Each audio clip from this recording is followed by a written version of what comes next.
Hey everyone, and welcome back. Alright, let's talk about two words you hear everywhere: supply and demand. So, what is it really? Today we are going to answer that question once and for all. I know you have seen 1,000 different charts from 1,000 different gurus, all drawing lines for supply and demand. It looks incredibly complicated. You try to make sense of it, and it just doesn't work, right? So let's start over from scratch. Let's understand this in the absolutely simplest way. So, what is the supply and demand? First thing first, how is a price actually created? It's so simple. Somebody wants to sell something and somebody else wants to buy that exact same thing. Imagine a market and we are selling lemons. Some sellers want to sell their lemons for 30 cents and some buyers want to buy them for 30 cents. As long as they agree, a trade happens. It's the price. But what happens when all the people willing to pay 30 cents are gone? Well, there are still people in the market, but now they only want to pay 29 cents. If the seller decides that 29 cents still gives them a good enough profit, especially as the day goes on, what do? They lower the price to 29 cents. The buyers who want to pay 29 cents get their lemons, and the new price is set as 29 cents. Now, let's flip that. Let's say you are the seller and you notice that lemons are starting to run out in the market. You know they are becoming scarce. Are you still going to sell for 30 cents? Of course not. You raise your price to 31 cents. The people who really need those lemons will accept the new price and buy them. And just like that, the price has changed again and it shows 31 cents. That's all it. The price is created in that perfect zone where supply, the seller, and demand, the buyer, meet and agree to make a deal. Okay, so now we understand how price is created, but the next question is who is creating it? Let's talk about the players in the market. Essentially, there are two types of players in this game. On one side, you have the giants. The big banks, the hedge funds, and major financial institutions, they are the smart money. They control the billions upon billions of dollars, and because of that, they have the power to move the price where they want. And on the other side, there are us, the little guys, the retail traders. Let's be perfectly clear, we have no power.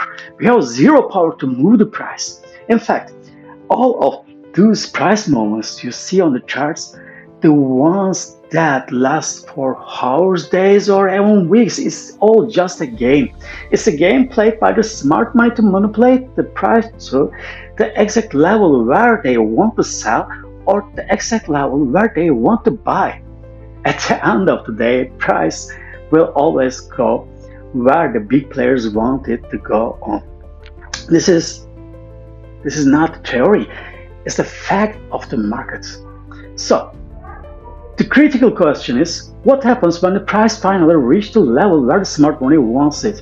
Imagine the big players have pushed the price all the way up to their perfect selling points. They start to sell, but remember, their orders are massive enough and move the markets. So, can they just dump billions of dollars worth of assets at that one price all at once? Absolutely not. The very second they start to sell in a huge blocks, the price would instantly crash and they wouldn't get the price they want.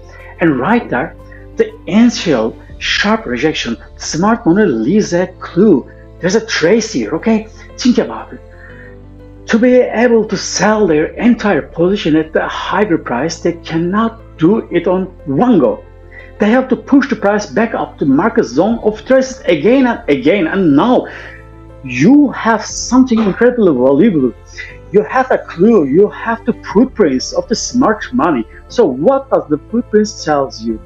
It tells you that when the price returns to this zone in the future, it's very likely to fall again, because that's where the big unfilled sell orders are waiting.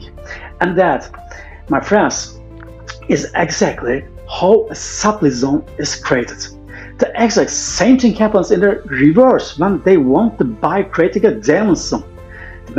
So if that's how it's works, then the areas we need to focus on the market are simply those zones where big price moments occurred. We are looking for those explosive moves. This is very important. Explosive moves. We are searching for explosive moves, okay? Not the little moves, explosive moves. And where do we look for them? At the highs, at the lows, at even the mid-range areas of the chart. But remember, the supply and demand are never just single lines. They are zones of interest. So we are not drawing lines. We are identifying clear areas and regions on our charts. Alright, let's jump straight to the chart and see in this action. That's a critical point. Supply and demand zones with the highest probability of success, the ones that are most likely to work, will typically be found on higher time frames. Never forget that, however, we will also find them on lower time frames, just with varying probabilities.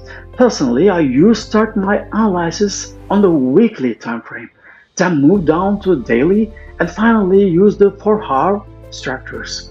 Okay, I'm going to put the chart into reply mode, but as you know, I break down every topic into 3 videos. First, technical knowledge, then application, and then psychology videos. So, technical knowledge finish here. And now you can head straight over the application video to see how all plays out. Let's find some setups, and don't forget it. Wake up and fight for your life.